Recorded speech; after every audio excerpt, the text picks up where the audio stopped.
जय श्री राधे कृष्ण। आप सभी का हमारे YouTube चैनल पे बहुत बहुत स्वागत है।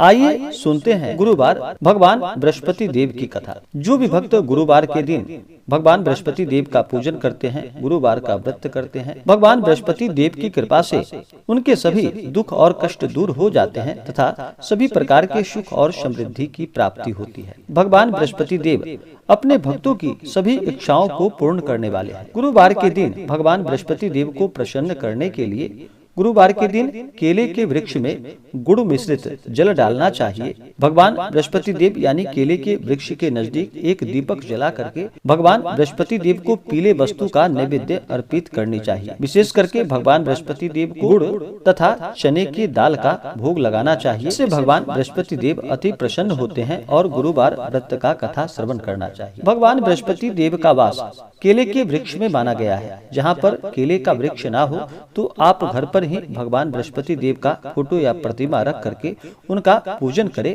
और बृहस्पतिवार गुरुवार व्रत का कथा श्रवण करें। इससे भगवान बृहस्पति देव अति प्रसन्न होते हैं।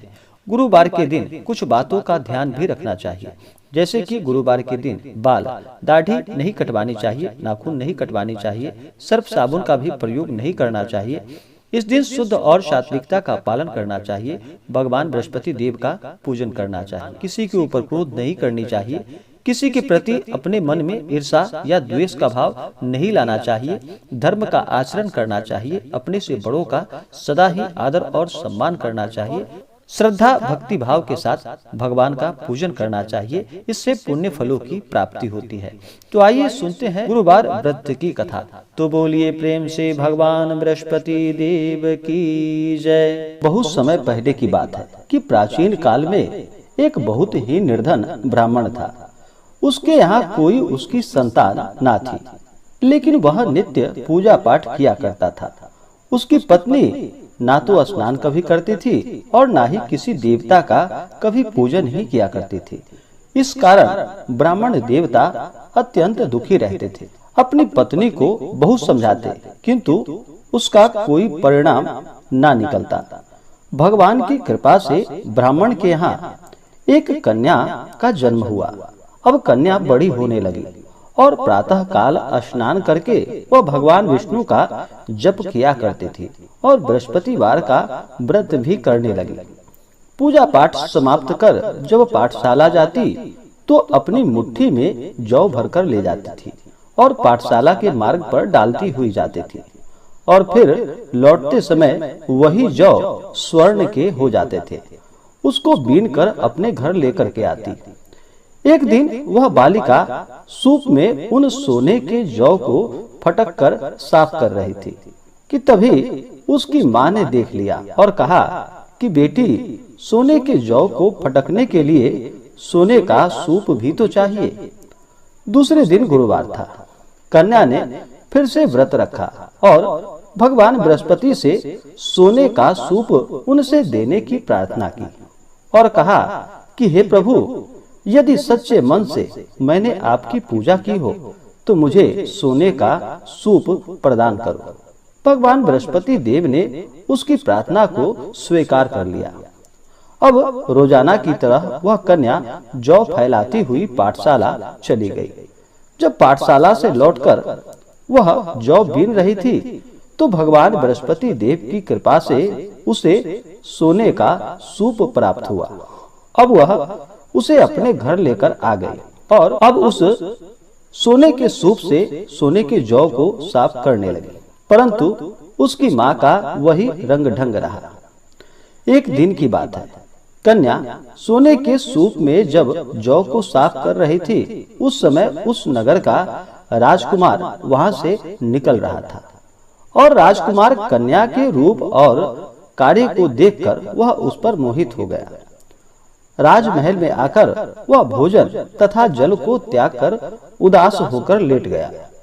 राजा को जब राजकुमार द्वारा अन्न और जल त्यागने का समाचार प्राप्त हुआ तो वह अपने मंत्रियों के साथ अपने पुत्र के पास पहुंचा और पूछा कि हे बेटा, तुम्हें किस बात का कष्ट है? तुम्हें किसी ने परेशान तो नहीं किया या किसी ने तुम्हें कोई कष्ट तो नहीं दिया या तुम्हारा किसी ने अपमान तो नहीं किया? अथवा कोई और कारण है? मुझे सब बताओ, मैं वही कार्य करूंगा जिससे तुम्हें प्रसन्नता की प्राप्ति हो सके।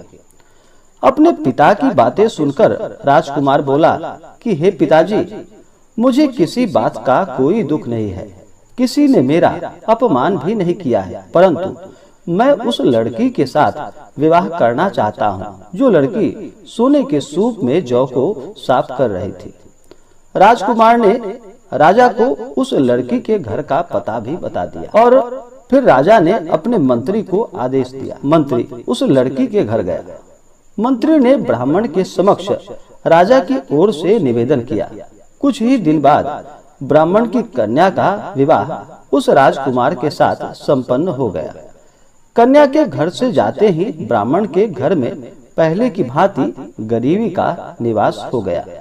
एक दिन दुखी होकर ब्राह्मण अपनी पुत्री से मिलने पहुंचा। बेटी ने पिता की अवस्था को देखा और अपनी माँ का हाल पूछा। ब्राह्मण ने सभी हाल कह सुनाया।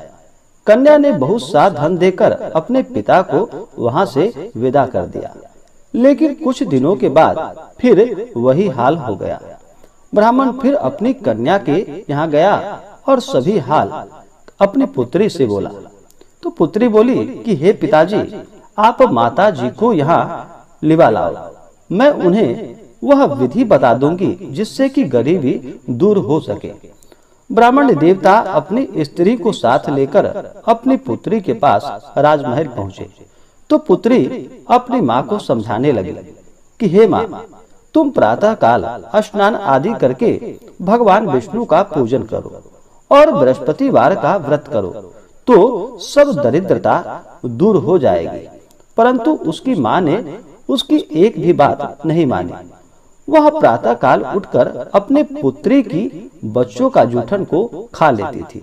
एक दिन उसकी पुत्री को बहुत गुस्सा आया। उसने अपनी माँ को एक कोठरी में बंद कर दिया और फिर सुबह उसे स्नान कराकर पूजा पाठ उससे करवाया तो उसकी माँ की बुद्धि ठीक हो गई। इसके बाद वह नियम पूर्वक पूजा पाठ करने लगी और प्रत्येक बृहस्पतिवार को व्रत भी करने लगी।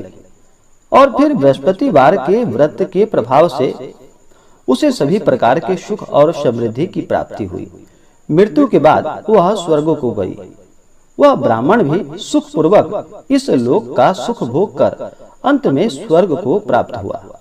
भगवान बृहस्पति देव सभी कामनाएं पूर्ण करते हैं जो सद्भावना पूर्वक बृहस्पतिवार का व्रत करता है एवं कथा पढ़ता है अथवा सुनता है और दूसरों को भी सुनाता है। भगवान बृहस्पति देव उसकी सभी मनोकामनाएं पूर्ण करते हैं। तो बोलिए प्रेम से भगवान बृहस्पति देव की जय। तो आशा करता हूँ कि यह जानकारी आपको अच्छा लगा हो। ऐसे ही ज्ञानवर्धक जानकारियाँ प्राप्त करने के लिए हमारे इस चैनल पे अगर आप नए हैं तो चैनल को लाल बटन दबा करके सब्सक्राइब करें, साथ में बेल आइकन घंटी को दबाएं ताकि मेरे वीडियो का नोटिफिकेशन आपको समय से मिलता रहे।